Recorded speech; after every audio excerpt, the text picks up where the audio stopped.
Et nous revoici en direct du Théâtre de Laval, toujours pour le festival du premier roman et des littératures contemporaines, avec un très beau sujet, une table ronde qui s'intitule Libre d'aimer jusqu'à la folie, se sentir aimé, aimer à son tour, désirer l'autre, être désiré, en devenir fou, fou d'amour. Et moi je rajouterais que peut-être, en tout cas pour le cas d'un livre, c'est être fou pour aimer.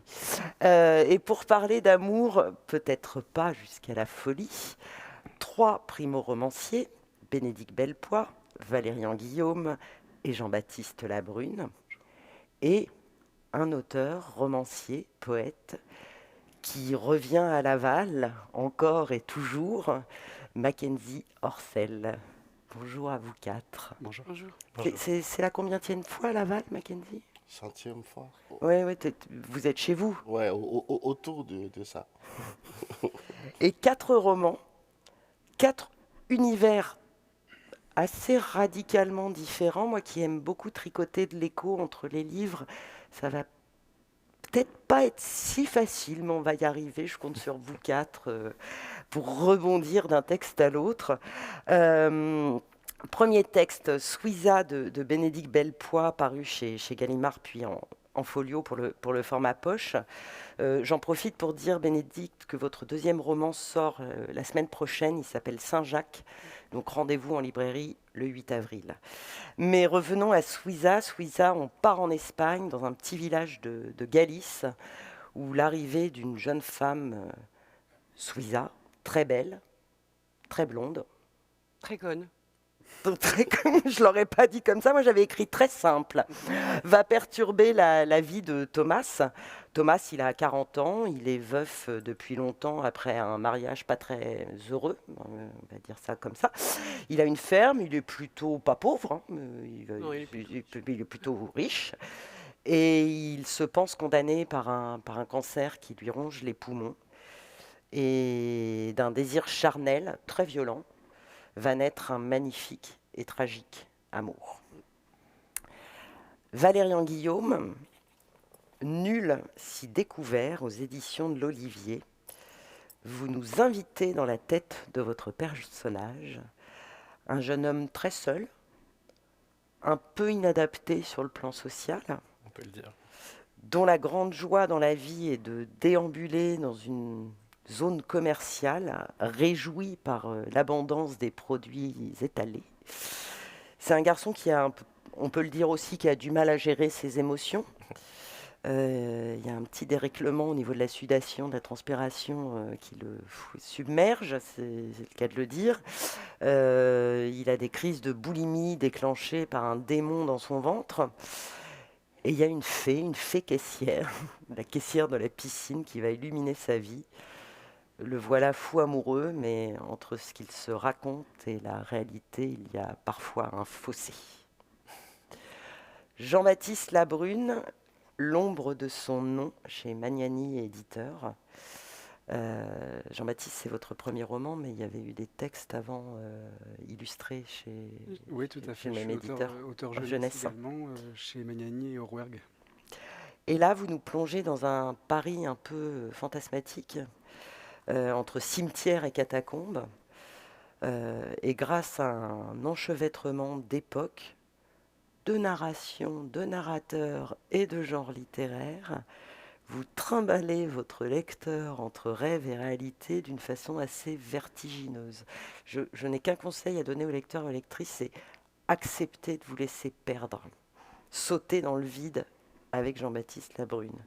C'est aussi une histoire d'amour, une histoire folle, entre un marbrier des pompes funèbres, Agueb, et une certaine Laure Forêt, violoncelliste, certainement, dont on vient d'enterrer le père. Mais Laure n'est-elle qu'un songe? Et Mackenzie Orsel, vous avez une double actualité, puisqu'il y a un livre de poésie qui paraît quasiment en même temps que votre roman, qui s'intitule Pur sang à la contre-allée, qui est assez autobiographique, il me semble. Et puis ce roman dont il va être question ici, L'Empereur, aux éditions Rivage. Un homme attend, Il attend la police, car il a commis l'irréparable. Et pendant cette attente, il va nous raconter sa vie, toutes les blessures qui l'ont amené à ce geste fatal. Enfant abandonné, recueilli dans un lacou par un maître vaudou, plus escroc manipulateur qu'autre chose, qui règne en maître sur ses moutons.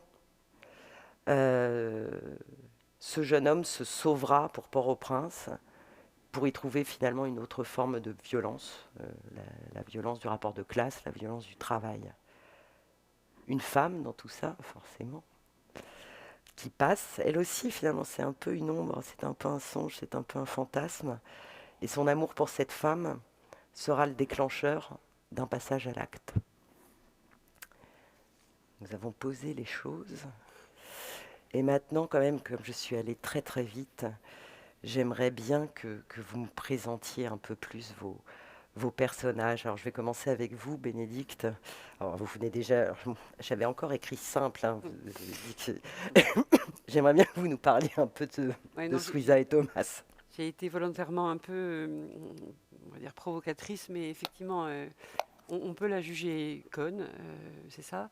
Mais en fait, non, c'est une femme qui est une femme que je vois souvent dans ma profession, qui est une femme qui a l'intelligence de tout le monde, qui avait l'intelligence de tout le monde au début, mais qui a vécu une enfance, une adolescence tellement chaotique qu'elle elle le décide pas consciemment, mais elle a arrêté un certain stade de son développement. Donc elle est juste plus jeune que ce qu'elle ne paraît, hein. On pourrait lui attribuer peut-être 13-14 ans d'intellect, mais elle en a 28 dans la réalité. Mais c'est quelqu'un de particulièrement fragile et qui, ayant vécu des choses très traumatiques justement de l'enfance et de l'adolescence, reste... on parle par exemple de la première scène d'amour entre eux, qui est une scène assez violente, mais on a souvent comparé cette scène d'ailleurs à une scène de viol. C'est pas une scène de viol. Pour moi, le viol, il est quand quelqu'un veut et quelqu'un ne veut pas. Or, elle c'est pas qu'elle ne veut pas, elle dit pas non. Oui, elle Voilà. subit, mais sans...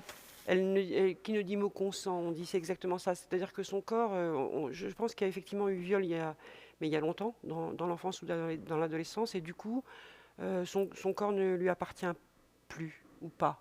C'est-à-dire, elle le donne sans que ce soit vraiment important. C'est celui par qui le scandale est arrivé, donc c'est pas très important. Et c'est en ça que ce n'est pas une histoire de viol. Et du coup, elle a eu cette espèce de fragilité enfantine, en même temps très féminine. Et voilà, c'est pour moi un personnage très attachant, particulièrement attachant.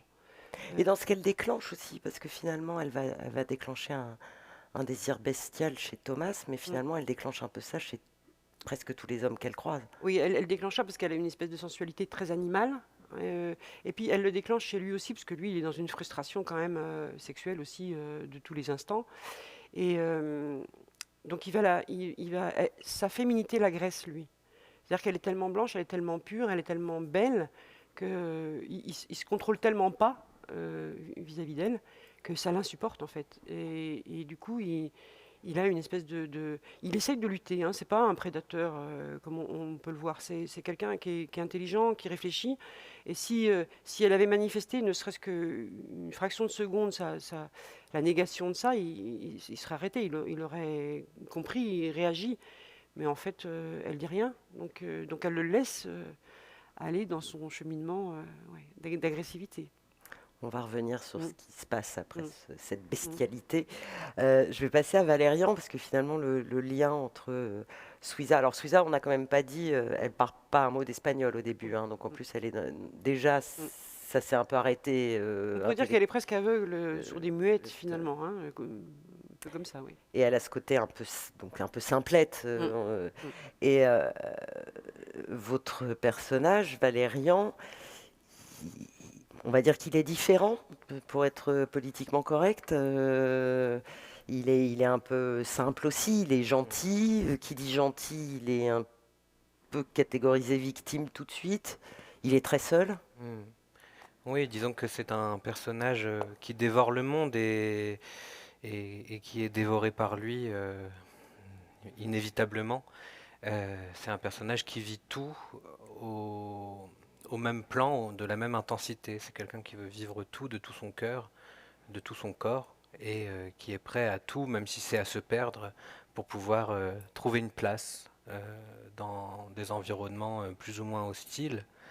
Peut-être essayer de trouver le centre, et c'est peut-être la raison pour laquelle il essaye de trouver sa place dans ce centre commercial, qui est cet espace qui lui promet de d'être aimé, d'être en relation, en tout cas en interaction. Et c'est un personnage marginal, peut-être, effectivement. C'est aussi un personnage. Je je sais pas si c'est un personnage qui serait simple. En tout cas, qui est poreux à tout et qui veut tout attraper, qui veut se gorger du monde, un peu comme une éponge qui viendrait se gonfler de toutes les eaux. Et lorsque l'on l'essorerait, ne ferait pas la distinction entre les différents liquides absorbés. Voilà. Et il a besoin d'interaction, hein. Finalement, il se laisse faire sur plein de Mm. choses parce qu'il a besoin d'amour, quoi. Il vient de perdre sa mère. Alors au début, on a l'impression qu'elle est. On ne sait pas trop avec qui il parle quand il rentre à la maison, c'est un peu bizarre. Et finalement, je disais, il est un peu victime parce que pour avoir, puisque le thème c'est l'amour, mais alors c'est pas Mm. que cette fée, c'est pas que Leslie, Mm. il a besoin de l'amour des autres, donc quitte à être la tête du turc, celui qu'on chambre, celui qui paye des coups à tout le monde, alors que personne n'en a grand chose à faire de lui, quoi. Oui, c'est un personnage qui se remplit de tout. Et c'est même de la cruauté. En tout cas, toute interaction comment dire, euh, représente un intérêt. Il arrive toujours à trouver de la valeur même aux choses les plus violentes, aux choses les plus injustes. Il est d'accord, il est prêt à aimer les plus, comment dire, les plus violents d'entre eux. Jean-Baptiste, alors il y a quand même pas mal de personnages, puisque plusieurs époques, plusieurs narrateurs, plusieurs voix.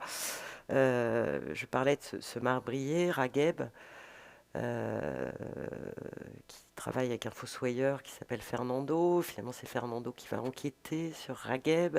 Et puis, il y a la famille Forêt. Alors là, la famille Forêt, en plus, sur plusieurs générations, hein, puisqu'il y a la commune en arrière-plan. Enfin, comment vous nous les avez trouvés, ces personnages-là? Comment vous avez trouvé les voix? C'était pas du tout prévu. Je suis parti complètement à l'aveuglette dans ce roman avec ce personnage de Ragheb. Et au final, le thème tombe très bien, puisque Ragheb en arabe, ça veut dire celui qui désire. Donc on est quelque part dans le thème. Donc je suis parti avec ce personnage un peu paumé, alcoolo, un peu sale con aussi, puisqu'il commence le bouquin en abandonnant sa femme et sa fille. On le sent pris dans une souffrance que lui-même n'arrive pas à affronter. Et puis est apparu le personnage de Laure. Laure, il la rencontre au cimetière, puisqu'elle vient pour enterrer son père. Il en tombe éperdument amoureux. Et ensuite, toutes les autres voix sont sorties Enfin, de... il l'aperçoit d'abord aux pompes funèbres. Après, c'est pour ça qu'il se fait déjà un film à ce moment-là. C'est pour Exactement. ça qu'il quitte femme et En enfant. fait, ouais, c'est ça. Alors, et Enfin, c'est pour ça et pas pour ça, puisqu'en fait, il commence tout de suite à se faire un film, évidemment, et très tôt, on lui dit qu'est-ce qui va pas. Il dit ah bah j'ai rencontré une femme, et en fait, on se rend compte petit à petit que c'est pas du tout ça le problème, c'est qu'il c'est tout simplement qu'il a perdu son père et qu'il est incapable de faire face à ce deuil. Et les autres personnages, les autres voix sont apparus petit à petit. À chaque fois qu'il y avait un personnage qui arrivait, la question que je me posais dans le récit, c'est est-ce que ça pourrait pas être ce personnage, au fond, qui imagine l'ensemble de l'histoire? Ce qui crée ce côté un peu labyrinthique qui peut dérouter le lecteur, mais c'est ce que j'ai cherché à faire, c'est ce que je recherche moi-même en tant que lecteur quand je lis un bouquin, c'est d'être déboussolé. Et pour ce qui est de l'amour entre Laure on va y et revenir Ragheb, après on à y ça. reviendra. Ouais, là, on reste sur les personnages et puis on fait un petit tour pour l'amour. Mackenzie, donc ce narrateur, euh, abandonné sur un bord de route, enfant. Euh, L'autre personnage, évidemment, qui donne le titre, c'est l'empereur. Vous nous parlez un peu de cet empereur, de cette espèce de maître vaudou, faux gourou. Ben, lui, je ne sais pas s'il est très important. L'empereur? Ouais, il est important, mais c'est pas la voix qui. C'est pas sa voix du tout, oui. Voilà, c'est pas sa voix du tout. Il est comme tous les autres, comme une espèce de silhouette, mais enfin, des silhouettes très intenses, très présentes du début à la fin.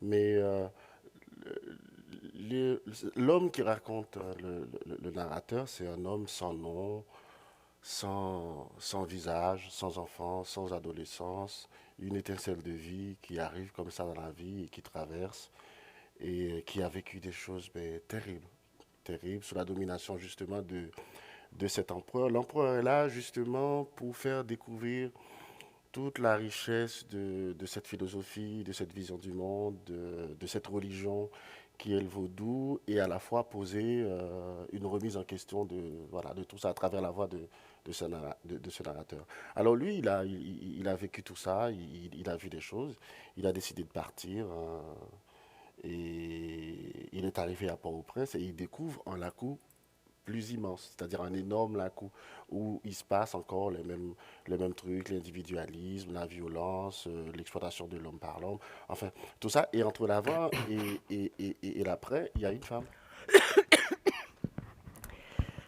Petite question. Cette femme, il la rencontre dans le bus. Il y a aussi là une histoire de fantasme, on y reviendra, mais vous lui avez donné uniquement. Alors lui n'a pas de nom et elle a une initiale. P. Alors moi j'ai cherché, hein, je me suis dit P, c'est C'est quoi? elle qui l'appelle P. Parce que lui, il voulait pas, il sait pas comment il s'appelle, il connaît pas son visage.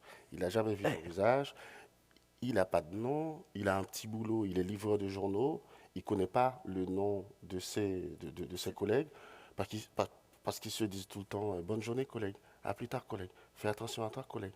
Donc ils n'ont pas de nom, lui il connaît pas son nom, et au bout du sixième matin de leur histoire d'amour, parce il y a 7 matins, et la femme lui dit mais comment tu t'appelles? Et lui il savait pas quoi répondre, donc il est parti et longtemps dans une réflexion sur l'idée même d'avoir un nom, le fait d'avoir un nom, qu'est-ce que c'est?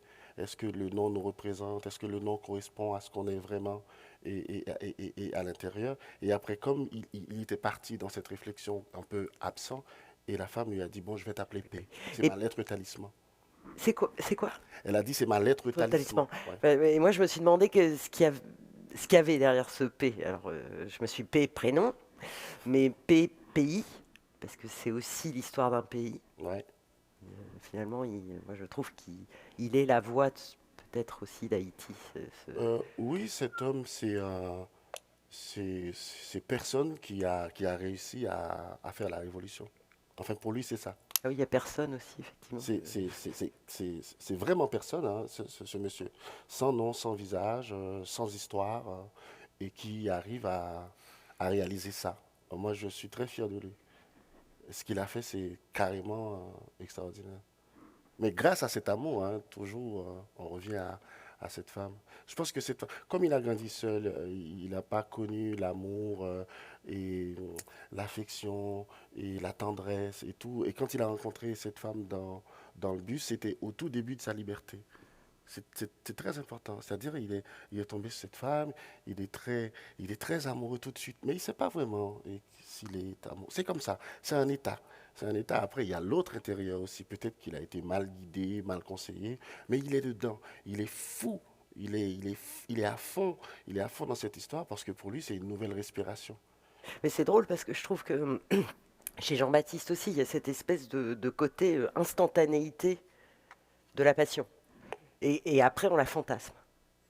Ouais, c'est exactement la même chose, hein. Il y a une rencontre fortuite et Ragheb qui s'éprend de l'or et qui va la perdre d'ailleurs tout de suite puisqu'il perd sa trace. Et ensuite, il va la fantasmer, l'imaginer, la retrouver et passer son temps en fait à projeter sur elle sa propre histoire. Et cette femme, elle est finalement rien d'autre qu'une image inversée de sa propre histoire, de la sienne. Et elle va lui permettre cette histoire d'amour qui n'en est pas vraiment une, puisqu'en fait, il la vit seul, cette histoire. Euh, elle va lui permettre, lui, de cheminer, et dans cette folie, de cheminer vers la découverte de sa propre histoire et l'acceptation de son passé. Il y a quelque chose de cet ordre-là aussi. Ah oui. Il a fantasme totalement, c'est obsessionnel. Et Mais pendant des années, jusqu'au moment où il la retrouve. pendant des années. Et quand il dit je suis libre, je le sais, c'est grâce à elle. Parce que il y a l'idée qu'on se fait de la liberté, l'envie d'être libre, d'avoir une vie libre, pouvoir faire ce qu'on veut et quand on veut, et aussi la matérialiser. Et avec cette femme, je pense qu'il a vraiment matérialisé et ce qu'on peut appeler la liberté d'exister pour soi, comme cette fameuse phrase de Montaigne dans les Essais. Et le plus important, c'est de savoir être à soi. Et donc, du coup, il a vraiment, mais c'est une phrase de Nina Simone, hein, et je suis libre, je le sais. Et donc, du coup, quand cette femme a disparu, mais il était mort. C'était pas possible. C'était pas possible de. Donc, il était prêt à tout pour la retrouver, pour connaître la vérité sur Et cette disparition. il y a cette espèce de folie aussi, et chez Ragheb, et chez cet homme, Oui. chez vous, Mon Mackenzie, personnage glisse. où alors, on a plus d'indices chez Jean-Baptiste sur le fait que tout ça n'est certainement qu'un songe. Mais chez vous aussi, Mackenzie, à la fin, on se dit, mais en fait, est-ce que le monologue qu'il vient de nous faire là, est-ce que c'est vrai ou est-ce qu'il a complètement basculé dans la folie? Est-ce que finalement cette femme, elle a réellement existé? Est-ce que cette histoire d'amour, elle a eu Ouais. lieu? Est-ce Mais que c'est 6 jours ou 7 jours ensemble? si vous voyez, je pense qu'il y a quelques indices parce qu'il se gratte beaucoup. Il se, il se gratte tout le temps, parfois jusqu'au sang, et il se parle, il se raconte des choses tout seul dans son coin. Et aussi, il y a l'autre intérieur. Il y a l'autre intérieur comme une sorte de petite voix et qui lui dit des choses, va là, fais pas ça, et parle comme ça, tiens-toi bien, fais ça, qui le guide. Et donc, il y a cette phrase de l'autre intérieur vers la fin du livre qui lui dit, je suis ta volonté maintenant, je suis ta volonté absolue, entière. On va on va les tuer, tous les enfoirés de cette ville, on va les tuer. Donc, moi je pense que c'est toujours l'expression de cette solitude, de ce vide autour de lui, où à l'intérieur même de son corps, il avait besoin de se remplir de quelque chose, d'être habité par quelque chose, d'être guidé. Alors Mackenzie parle de... je vais revenir vers vous deux Non, juste après, hein. Mackenzie parle de voix intérieure, vous, cette espèce de folie dans laquelle glisse Ragheb, parce que, alors, délirium dû à l'alcool, etc., etc., vous l'entretenez avec cette multiplicité des voix.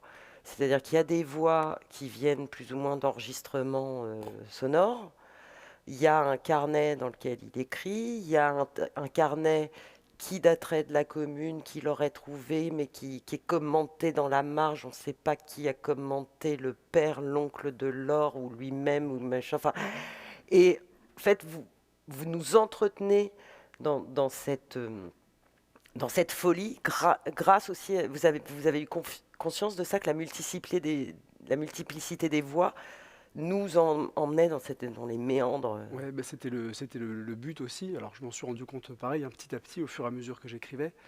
Bah, comme vous le disiez, le premier indice de cette folie qui s'installe, Ragheb parle tout seul, Ragheb boit beaucoup plus qu'il ne faudrait. Et en fait, même dès le début, avec sa rencontre avec Laure, elle l'avertit en quelque sorte très vite, elle lui dit ma chère et moins que mon nom. Et ça pourra peut-être faire un lien d'ailleurs avec ton livre, Bénédicte, puisque ton personnage n'est qu'un corps, en quelque sorte, et n'est qu'un objet. Petit à petit, donc ces voix qui vont venir donner d'autres éclairages sur la narration, donc que ce soit Fernando qui prend la narration à son compte, que ce soit les carnets des différentes époques, effectivement avec des annotations, donc on a un jeu de tiroirs en fait, et de textes qui vont s'articuler les uns avec les autres. Rien n'est certain, et le lecteur est forcément perdu entre est-ce que je peux vraiment le croire, ou est-ce que tout ça c'est dans la tête de Ragheb. Alors vous êtes vache, hein, mais l'un comme l'autre, parce que finalement, nous, lecteurs, on a hyper envie d'y croire à cette histoire d'amour. Moi, j'y ai cru que Laure existait. Peut-être qu'elle Et puis existe. peut-être qu'elle existe. Et là, je la voyais en sauveuse de ce garçon, même si on sent assez rapidement que c'est pas une histoire qui aura un avenir forcément. Mais ouais, vous malmenez un peu vos lecteurs hein, par rapport à l'amour, je trouve, messieurs. Bah, Laure, Laure existe parce qu'elle est un personnage et Rageb finit par refaire un personnage. D'ailleurs, elle lui disait: tu feras de moi ce que je suis vraiment, un personnage. Et je crois que c'est à la fin, il y a une phrase, je cite de mémoire, mais euh, c'est pour ça que j'ai rencontré Laure, c'était pour la faire exister. Donc elle existe quelque part, même si sa réalité est incertaine, effectivement. Ouais. Mais moi, avant, pendant, en écrivant le livre, je pensais qu'il me racontait n'importe quoi, ce monsieur. Mais je me suis rendu compte qu'il avait vraiment vécu cette histoire. Et et, euh, quand il s'est retrouvé dans le bureau du patron, quand le patron a accepté de faire ce deal avec lui, bon, après, il faut lire le livre. Et là, je me suis dit, ah ouais, il a vraiment vécu cette histoire. Mais en l'écrivant, je savais pas trop, parce que je glisse avec lui. Ben, elle est fantasmée, existante ou pas, de toute façon, elle est le nœud. C'est elle qui déclenche le basculement. Ah oui, oui, oui, bien sûr, tout à fait. Parce que, bon, après, il y a des choses aussi. Ce patron est horrible. Le collègue instruit, bon, c'est tout un univers, je pense qu'il faut y aller lire. Il y a des choses, enfin, il y a beaucoup d'indices, de petites choses comme ça, et à- autour de ce patron, autour de ce collègue instruit, autour de ce travail. Et il y a toute une ambiance, et lui, il s'est rendu compte que, et putain, le monde est vraiment horrible, quoi. Mais après, pour passer à l'acte, pour aller jusqu'à faire ce qu'il a fait, je pense qu'il faudrait quand même cette femme, cette présence, ce corps, cette expérience. Voilà. Et puis cette perte aussi à la fin. Alors, vous noterez, hein, on est chez Mackenzie Orsel, le collègue instruit. Enfin, il y a l'univers de Mackenzie.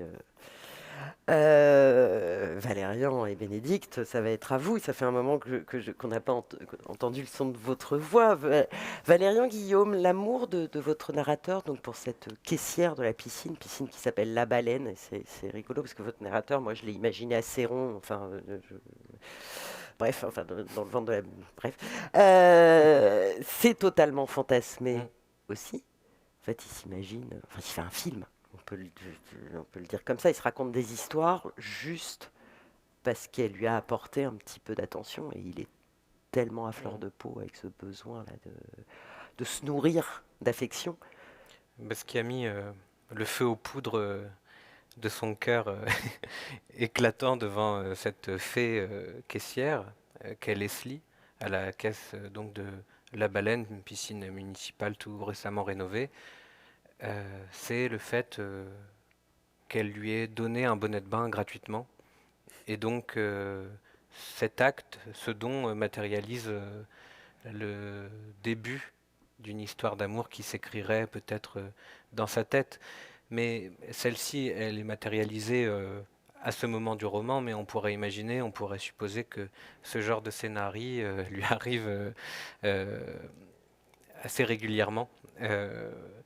Car on peut aussi parler de sa relation avec les vigiles du centre commercial pour qui il nourrit une dévotion rare.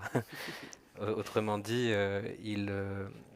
comment dire, Il adore le moment de la fouille, voilà, les mains des vigiles il sur adore lui. être fouillé par Jeff. les vigiles qui sont à l'entrée du centre commercial. Il a une hiérarchie parmi les fouilleurs, c'est-à-dire qu'il préfère certaines mains à d'autres, certaines combinaisons et certains doigtés à d'autres, de sorte même euh, qu'il s'est fait mettre des poches en supplément sur ses pantalons pour prolonger cet instant de contact.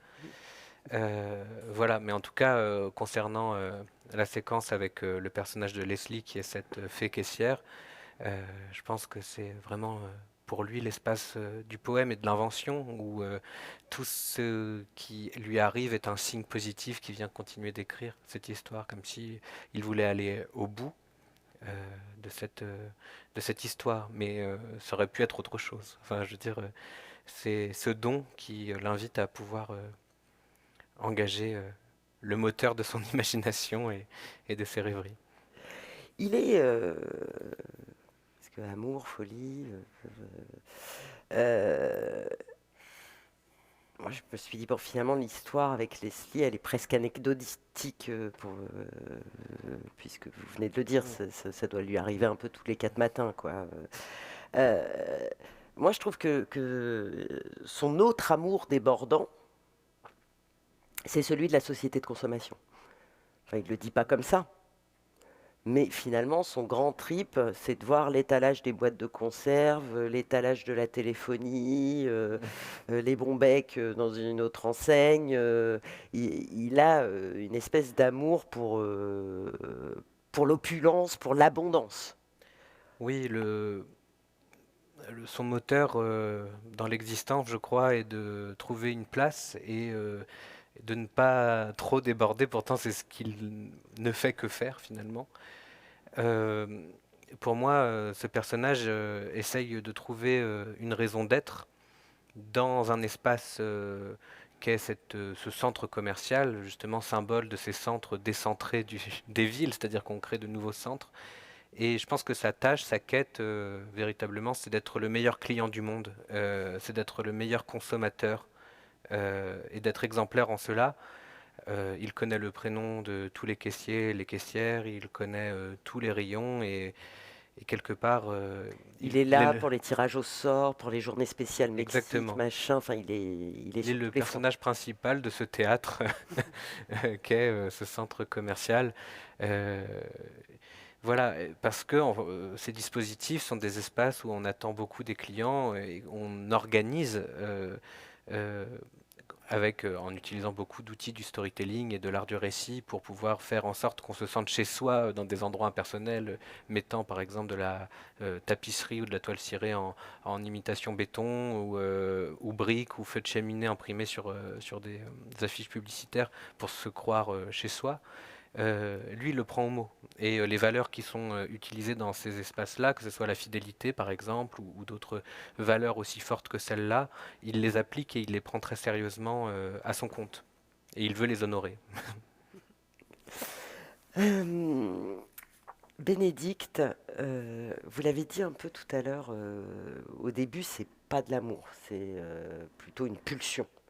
Moi, j'ai même envie de dire une pulsion de vie, puisque il vient d'apprendre qu'il a son cancer, il pense qu'il va crever, donc il y a une espèce de... euh, elle déclenche ça, mais lui, je pense qu'il a ça au fond de lui aussi, une espèce Ah de oui, pulsion de vie qui passe par un acte charnel, quoi. oui, lui, il est dans l'action, là, il n'est pas du tout dans le fantasme, justement, il est... En fait, comme il est submergé par ça, il faudra d'abord qu'il passe par ça, hein. D'ailleurs, il le dit, à un moment donné, il arrête de lutter, il me la faut, je la veux, j'y vais, quoi. Il est prêt à tout pour ça. Et c'est qu'après qu'il va pouvoir découvrir l'amour, l'amour un peu romantique, l'amour un peu... mais en fait, c'est aussi un personnage qui s'est construit, lui, sans maternité, sans féminité autour de lui, hein. Sa mère est morte quand il était en bas âge. Il a été élevé par une nourrice qui est un gros bonhomme, on va dire ça comme ça. Il n'y a pas de figure maternelle autour de lui. Donc, effectivement, il est un peu brut de forge et peut-être un peu direct comme ça, mais je ne vois pas bien qui aurait pu lui apprendre les bonnes manières. Oui, et puis Euh, sa femme défunte, Voilà, c'était pas les... oui, c'est une espèce de mariage de raison, on va dire. Et il le dit d'ailleurs en toute conscience qu'il n'a pas été bien pour elle, qu'il n'a pas été assez fier d'elle, qu'ils se sont pas aimés. C'était vraiment une espèce d'arrangement entre eux. Et il lui a pas donné l'enfant qu'elle aurait voulu. Donc du coup, ils ont pas non plus trouvé la chimie des corps entre eux. Et du coup, il est très... mais il a beaucoup de remords par rapport à ça. Et, Oui, il se rend compte que finalement, enfin, là, cette espèce de libération des voilà. corps et de rencontre des corps qu'ils ont Ouais. suite à Et lui, qu'il a certainement pas donné de plaisir à sa femme quand elle était vivante, que tout ça a été très... il a sûrement pas eu de désir d'ailleurs du tout. Il dit très bien elle était, notamment par exemple, quand il parle de son sexe, il dit qu'il était très noir et qu'il avait l'impression que ça le happait. Alors que là, chez elle, elle est très blonde, elle est très peu poilue, on va dire. Donc du coup, tout est apparent et tout est clair et il n'a pas peur et ça le rassure énormément. Elle est vraiment très différente. Vous noterez, messieurs, que par rapport à l'amour, la plus crue sur la sexualité, c'est l'autrice, hein. Mm, mm. C'est assez cru, hein. Oui, ça, cru, Cru mais beau, hein.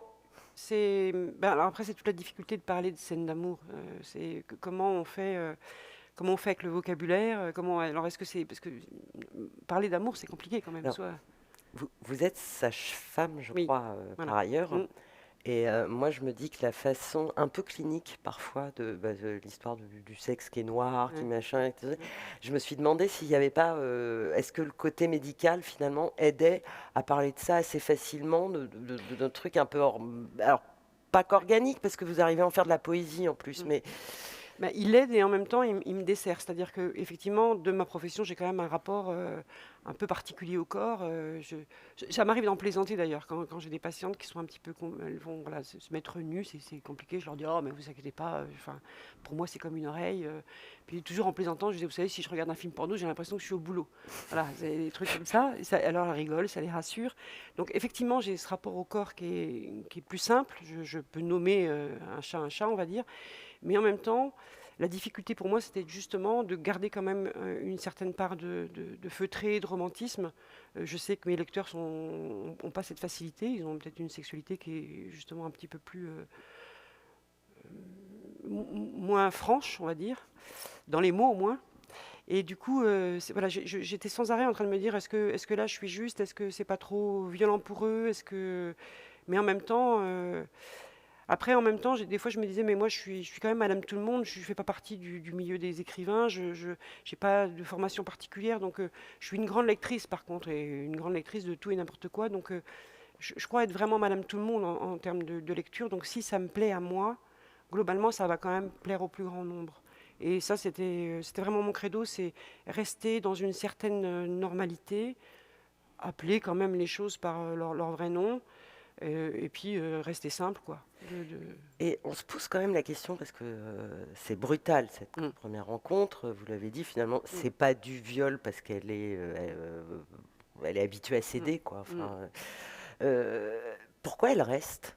Parce que justement, Elle reste, elle reste un peu là où on la pose, et puis... elle reste là où on la pose. Avant, il l'a raptée. Elle part en Espagne dans un camion. Et le mec lui demande, elle y va. Enfin, elle s'en fout. Elle est là où on la pose. C'est pas un problème. C'est pas son corps. Elle a été dépossédée de lui il y a très longtemps. Donc, vas-y, tu le veux, je te le donne. Mais elle va rester avec lui parce que lui, qui au début est très brutal, tout d'un coup, il s'aperçoit qu'en fait, elle va faire des choses pour lui qu'on lui a jamais fait, qu'elle va être tendre, qu'elle va le caresser, qu'elle va s'occuper de sa maison, voilà. Et en plus, Bon, elle a été à bonne école. elle a été à bonne école. Mais ça, c'est voilà, c'est souvent des filles, voilà, on leur apprend quand elles sont un petit peu simplettes comme ça, de comment tenir une maison, enfin voilà. Donc du coup, elle va s'occuper de lui, et lui, il va avoir, je crois que c'est la principale qualité, elle va le rendre puissant. C'est-à-dire, pas puissant, alors puissant physiquement peut-être, mais c'est pas ça, c'est puissant. Tout d'un coup, il va se regarder autrement, lui. Il va avoir envie de la protéger, elle le regarde avec les yeux de chimène, si on veut bien, et du coup, il se sent quelqu'un de bien dans ses yeux à elle. Et elle, qui a toujours donné comme ça, elle se rend compte qu'il y a quelque chose de différent, et elle lui demande toujours, est-ce que tu vas me garder? Parce que là, en fait, c'est sa façon à elle de lui dire, je suis bien, garde-moi, je ferai des trucs pour toi. Et le bouquin s'appelle Suiza, parce que le personnage principal, enfin celui qui parle, c'est un homme, mais vraiment le personnage important du bouquin, c'est elle. C'est elle, c'est le cinquième élément, si on veut. C'est elle qui va le faire évoluer, changer. Il va s'apercevoir qu'en fait, tout le boulot qu'il fait, toute sa terre, tout ça, c'est rien que si le jour où elle s'en va, lui crève. Enfin, voilà, c'est vraiment, ça devient très passionnel. Alors qu'au début, c'était du sexe, vraiment, seulement. On parlait de multiplicité des voix dans le livre de Jean-Baptiste. Mm. Vous avez quand même fait un roman avec deux voix. Il y a deux jeux. Oui. Il y a lui, qui parle plus qu'elle, hein, il est plus bavard. Mm. Et effectivement, il y a le jeu de Suiza, qui est peut-être... Lui raconte une histoire. Elle, je sais pas, il y a quelque chose d'encore plus intime, je trouve. Oui. J'avais besoin d'expliquer pourquoi justement cette passivité, qu'on ne la prenne pas pour une idiote totalement, qu'on puisse expliquer un peu pourquoi elle reste là, et puis d'expliquer comment lui, il vient combler tous ses rêves, parce qu'en fait, son truc, elle est partie, elle a fui de de l'endroit où elle vivait, parce qu'elle veut voir la mer, elle en a marre de la neige, voilà, et c'est un espèce de rêve comme ça, de voir la mer.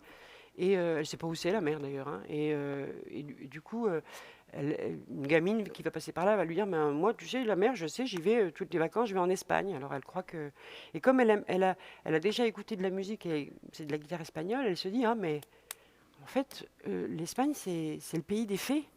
C'est là qu'il faut que j'aille, parce qu'il y a la mer que je voudrais voir, il y a la musique, Asturias, machin, c'est là qu'il faut que j'aille absolument. Mais elle ne sait pas comment faire, quoi. Et la gamine lui dit, ah mais moi, quand mon papa, et voilà, on prend la voiture, il faut que tu ailles à Lyon, parce que maman, elle est toujours dans la voiture, on s'arrête pas de faire pipi avant Lyon, quoi. On passe Lyon et après. Donc elle lui donne un peu des repères comme ça, et puis elle va y aller. Et elle va aller dans ce pays des fées, ben, elle rencontre Thomas. Donc c'est vraiment effectivement pour elle.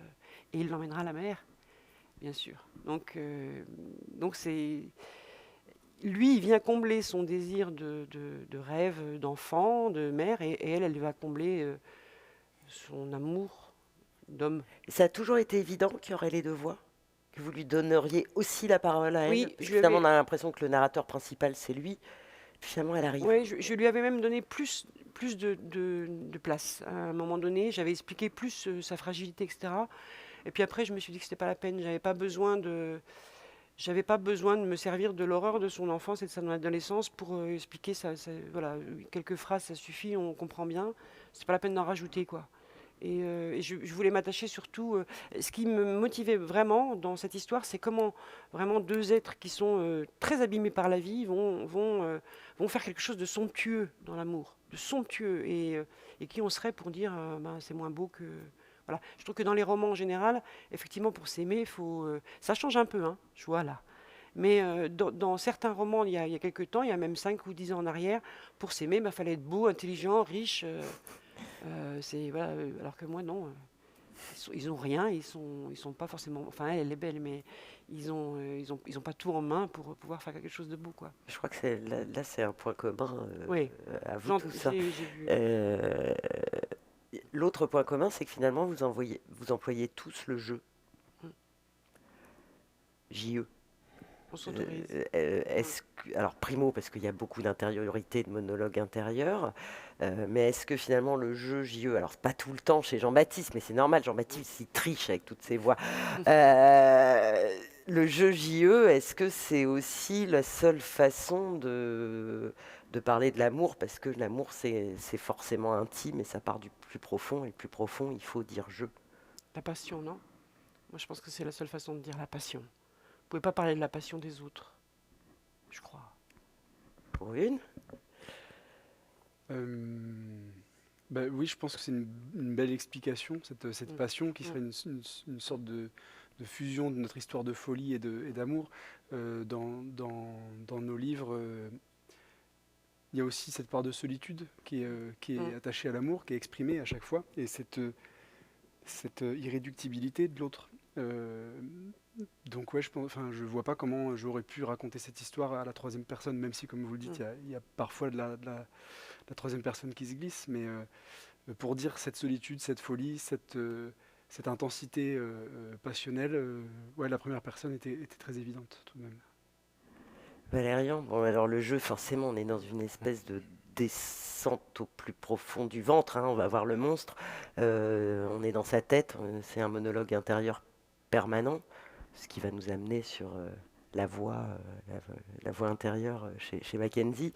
Ça passait forcément par la première personne. Oui, je suis tout à fait d'accord avec ce que vient de dire Bénédicte. C'est tout à fait ça. C'est le conduit vers pour exprimer les passions. En tout cas, le jeu, c'est une sorte de véhicule qui permet aussi d'inviter, à travers une expérience du monde subjective, d'inviter le lecteur, la lectrice à voyager au cœur du ventre du personnage, au plus proche.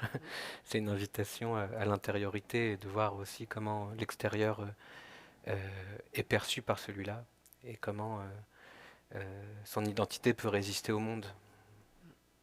La baleine, c'est pas par hasard, hein. Enfin, le nom de la piscine, la baleine par rapport au ventre. Je suis pas débile. Enfin, vous l'avez vu quand vous l'avez Oui. écrit. Là, j'y pense Oui, d'un oui, oui. coup. Bah, l'idée, c'est que quelque part, lui qui avale, lui qui dévore, se fait dévorer par les dispositifs dans lesquels il erre. Mackenzie, effectivement, il y a jeu et puis il y a l'autre intérieur. Là. Et ça, vous en avez parlé plusieurs fois, mais elle est hyper importante, cette voix. C'est une Ouais, espèce de ouais. double de lui-même. Est-ce que c'est lui-même? Est-ce qu'il l'a inventé? Est-ce que c'est une projection? Est-ce que c'est un miroir? On ne sait pas. En tout cas, le jeu ici, c'est une affirmation. Et il l'a dit hein, au tout début. J'ai fait quelque chose, j'ai pas envie de fuir, je vais rester là, j'attends la police parce que ce que j'ai fait, je devais absolument le faire. Voilà, tout ça le concerne et il assume et jusqu'au bout. Jeu, ça permet aussi d'assumer une identité, Ah oui, finalement. Pour la première fois, il a une ouais, mais identité en disant pour, jeu. pour la première fois, parce qu'avant c'était l'empereur qui parlait. Après, il y a tout un truc sur l'usage des mots, sur le langage et tout. Il dit il n'est pas donné qu'à l'empereur de faire bon usage des mots et tout. Tu vois, donc c'est un homme qui s'affirme, qui prend la parole, qui dit les choses et il est entièrement debout et dans sa chute. Voilà. Debout dans sa chute. Ils sont quelques-uns, là, dans vos personnages, à être debout dans leur chute, il me semble. Enfin, tous, en fait, c'est horrible. Fracassé, mais tous. Mais d'ailleurs, en vous lisant tous les quatre, au début, je me disais peut-être que le lien sur le désir, la liberté d'aimer, c'est peut-être un peu ténu pour vous relier, parce que ça n'a pas la même importance, et puis vos univers sont quand même très différents. Et en fait, je me demandais ce qui vous reliait dans une vision de l'amour. Et je vais vous dire ce qui m'est venu, en fait, c'est horrible. Il m'est venu des immenses solitudes. Jean-Baptiste l'a un peu évoqué là, chez tous. La mort et la folie. Je sais pas si je dois vous remercier, mais qu'est-ce que ça vous La inspire? frustration aussi, je crois. La frustration aussi, oui. Oui, bah il n'y a pas de désir sans frustration, Ouais. ma petite dame. Ouais. C'est ma dernière table ronde, je suis désolée, Ouais. je dérape un tout petit peu. Non, il y a aussi un autre lien qui m'a un peu surpris quand j'ai vu la table ronde, c'est qu'effectivement, c'est des hommes. Moi, c'est un homme qui parle. Là, il y a quand même 3 hommes sur 4. Et je me suis dit, ben, finalement, les choses n'ont pas beaucoup changé hein, depuis Stendhal et Flaubert, qui est quand même les maîtres de la passion aussi, à leur époque. C'est quand même toujours des garçons. Et est-ce que les hommes savent mieux écrire la passion que les femmes, ou bien? Non, là, je Non. pense qu'il y a des femmes qui écrivent très bien la passion, la Ouais. preuve. Oui, enfin, moi, oui. Je suis un gros bonhomme à l'intérieur, mais... Oui, non, mais il y en a d'autres. Il y en a d'autres, là, je pense que c'est une question Ouais, de... d'accord. Mais je trouve qu'effectivement, en tout cas, finalement, à part les petits chapitres sur Ouais. Suiza, on a une vision extrêmement masculine de l'amour et elle est plutôt belle. Ben, il Et faut c'est tant mieux. être au moins 2 dans cette affaire. Ouais. Mais par rapport au titre de la rencontre, je pense mon personnage, il n'est pas libre d'aimer à la folie. C'est quelque chose qui lui est tombé dessus. On a l'impression qu'il n'a pas le choix, mais il n'est pas libre. Parfois, il a même envie de l'oublier. Il a essayé, hein. Il a essayé d'oublier cette femme parce que cette histoire, c'est quand même trop pour lui. C'est trop pour lui. Il ne sait pas comment faire. Il sait pas. Il a essayé, hein. Il est allé voir les prostituées. Il se masturbe beaucoup. Et pour essayer de l'oublier, c'est pas possible. Donc, il n'est pas libre dans cette affaire. Mais en fait, j'ai l'impression, enfin, quand je disais il y a la mort, la folie, finalement, la seule liberté qu'ils vont tous trouver, c'est un peu soit celle de glisser complètement dans la folie, soit de crever, quoi. Enfin, c'est quand même une façon assez noire d'atteindre cette liberté totale. Bon, effectivement, une fois qu'on est mort, on est libre, hein. Oui, mais chez mon personnage, il y a quand même une petite conscience sociale, conscience politique. C'est ce qui l'a poussé, entre autres, à... À dépasser les limites. Voilà. Oui, il y a une rébellion.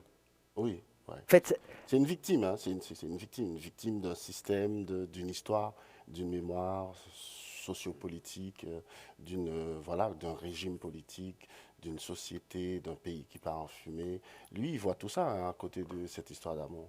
sa liberté, Il y a une finalement, conscience. il va l'acquérir juste un micro-laps de temps, quoi, Ouais, en faisant cet acte irrémédiable. ouais. Et après, derrière, il retourne attendre la police, quoi. Il Voilà. cherche même pas à rester. Il sait qu'il va être enfermé. Mais ça a libéré quelque chose. Oui, absolument. Et dans mon roman, il y a tout de même une conclusion c'est une conclusion qui est une liberté et qui est une ouverture sur la création, puisque Ragheb, en acceptant que cette histoire avec l'or était de l'ordre de la folie, en faisant le deuil au fond de cette histoire d'amour, il va pouvoir revenir à lui-même. Et il rentre dans la maison qui était la maison de son enfance, et il se met à réfléchir. Et ça se termine comme ça, en fait. Donc il y a une forme de liberté, mais qui est une conséquence de l'histoire d'amour. Ouais, mais enfin, moi, Vous oui, avez le droit de pas être d'accord. non, c'est pas ça. Là, lui c'est qui a la écrit le lectrice. livre, hein, quand même. Oui, mais Non, mais ça, d'accord. Mais C'est lui qui a raison. là, c'est pas la modératrice, c'est la lectrice un peu fleur bleue. C'est que finalement, il a créé le personnage, mais il a tué la femme, moi, je trouve. Ah, vous pensez qu'il l'a tué? Bah, il l'a tué. Mais voilà, il y a tellement d'interprétations. En fait, vous laissez une grande liberté à vos lecteurs. Oui, bah, je suis nourri de littérature sud-américaine et Cortázar appelait de ses voeux le lecteur complice, et c'est exactement ce que j'attends Ouais. de mon lecteur, qu'il soit actif et qu'il construise l'histoire avec moi. C'est pour ça que je vous disais que vous aviez le droit de pas être d'accord. Voilà, c'est le but du jeu, quoi. Et d'ailleurs, enfin, Valérian, la fin, on ne sait pas trop non plus. Hein. Enfin, assez ouverte. Il n'y a que chez vous qu'elle est un peu fatale. Sinon, chez tous les trois, on peut un peu se l'arranger à sa sauce. Oui, je crois que c'est une volonté également partagée avec Jean-Baptiste. J'ai l'impression que le lecteur continue l'histoire en l'interprétant, et il est en ce sens effectivement complice du récit qui se fait et qui continue avec lui. Dans l'incertain et, et le tragique en l'occurrence, mais je crois que c'est quelque chose d'important pour ce personnage qui est en mouvement, qui est dans le flux, de finir en suspension. Mais on ne peut pas le dévoiler, mais elle est complètement folle, cette fin. Enfin, c'est pareil, quoi. On se demande. Là, on est passé dans le théâtre, dans le jeu, dans les masques. C'est une autre dimension. Oui, c'est véritablement. La machine fonctionnait à plein régime, et pour moi, il était évident qu'elle devait exploser d'une façon ou d'une autre. On est passé dans le vaudou. Je crois qu'il est temps de demander s'il y a des questions dans le public, alors par chat ou je crois que nous avons... Il y a une question effectivement à l'attention de Valérian. Ce choix d'une écriture sans ponctuation, que vous a-t-il permis de faire passer de l'univers intérieur de votre personnage?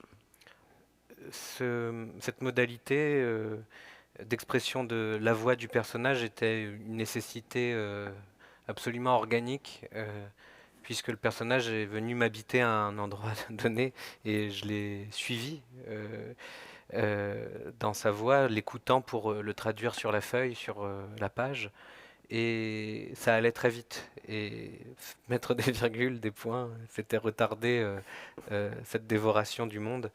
Et donc, il était impossible pour moi de ponctuer cette voix. Et j'ai dû donc dérouler cette parole-là pour rendre compte de cette voracité-là.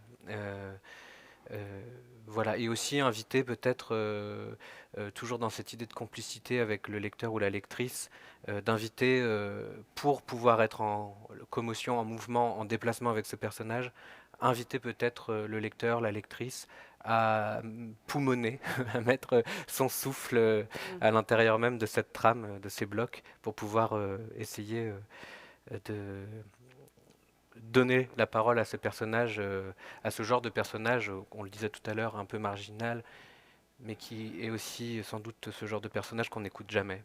Voilà. Un livre sans ponctuation, Mackenzie, un livre sans points, ça vous parle, non?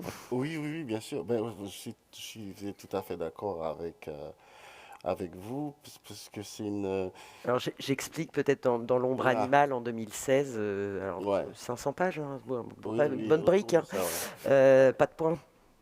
Ben oui, parce qu'on n'a pas, il faut pas croire qu'on a énormément de pouvoir sur les rencontres qu'on fait, parce que moi, Et je ne campe pas un personnage, je ne travaille pas un personnage, c'est une rencontre. Et je fais une rencontre, et cette rencontre-là, cette voix-là a envie de parler, il y a une urgence, parce que voilà, c'est comme ça. Et moi, je la suis, quoi. Et voilà, je lui offre tout l'espace pour qu'elle puisse parler, parler, parler, parler. Je pense que c'est important. Et au lecteur de Poumonet, j'ai entendu, c'est joli. Hein. Et c'est vraiment, c'est très poétique, je trouve. C'est une belle idée. C'est Novarina, je crois. Moi, je suis un utilise peu à l'inverse, moi. Par contre, le lecteur, c'est moi qui décide. C'est le côté bonhomme, ça? Non, oui, je me suis pas. Enfin, j'aurais pas pensé à quelque chose. Je trouve ça très intéressant et j'aurais pas vu comme ça. Enfin, Poumoner un texte, ouais, je trouve que c'est vraiment chouette. Non, moi, je suis. Mais parce que mon personnage, il demande ça, quoi. Lui, c'est pareil. C'est un couteau. Donc là, par contre, il y a des points et partout et des phrases très courtes. Parce que c'est comme ça qu'il parle, c'est comme ça qu'il respire et ça pouvait pas être autrement. Par contre, j'ai entendu aussi, je crois qu'on a tous cette même idée de faire parler des personnages que d'habitude on n'écoute pas. J'ai entendu ça et je crois que c'est super intéressant aussi. C'est comme je vous disais tout à l'heure, ce que j'aime bien dans les romans maintenant, c'est que apparaissent des personnages qui, je suis sûre qu'une dizaine d'années auparavant, avaient quand même moins de voix, moins de pouvoir. Et ça, je trouve que c'est plutôt sympa. Surtout chez des vieilles comme moi, ça va, mais chez des jeunes auteurs, je trouve que c'est bien. Ça me donne confiance en l'avenir. Ouais.